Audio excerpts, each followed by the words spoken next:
Percaya apa tidak?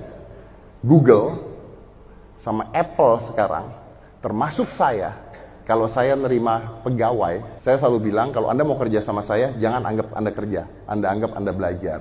Itu yang saya bilang. Apakah saya pernah melihat orang yang kerja sama saya S1, S2, atau S3? Enggak. Dan Google sama Apple sekarang sudah tidak melihat ijazah. Aneh nggak? Google perusahaan besar, Apple perusahaan besar, udah nggak ngeliat ijazah. Jadi mereka bukanya gini, dibuka lowongan untuk ilustrator, nggak ditulis tuh, minimal S1, S2, nggak ditulis, ilustrator. Udah datang 100 orang, dikasih, coba buat temanya ini, tag, buat 100 orang.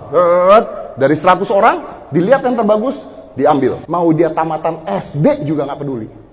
Kenapa? Karena kan yang mau dijual, yang mau dikerjakan kan ilustratornya, bukan S1, S2, S3-nya. Berapa banyak anak S1, S2, S3 the cafe yang nggak bisa gambar. Anak S1, S2, S3 komunikasi, suruh berdiri di sini ngomong dengan kalian, belum tentu bisa ngomong. Saya butuh orang bekerja buat saya untuk ngedit video contohnya. Saya nggak bilang minimal S2.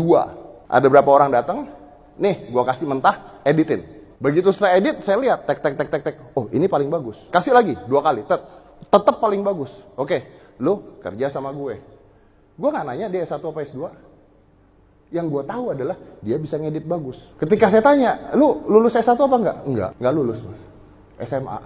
Kok bisa ngedit bagus gini? Ya karena saya nggak ada kerjaan di rumah, jadi saya ngedit video. Jadi saya main komputer, nyoba ngedit video sendiri dan begini. Yang gue butuhin itu, buat apa gue punya pegawai ijazah S2 kalau misalnya nggak bisa ngapa-ngapain? Dan lama-lama perusahaan nanti tidak akan melihat nilai IPK Anda. Tapi apa yang bisa anak Anda lakukan itu yang dilihat. Udah dilakukan kok sama Google, udah dilakukan kok sama Apple. Mereka udah nggak lihat itu. Mereka ngelihat, nih gue kasih tugas kerjain. Hasil paling bagus kerja sama gue. Mau tamatan SD juga nggak peduli.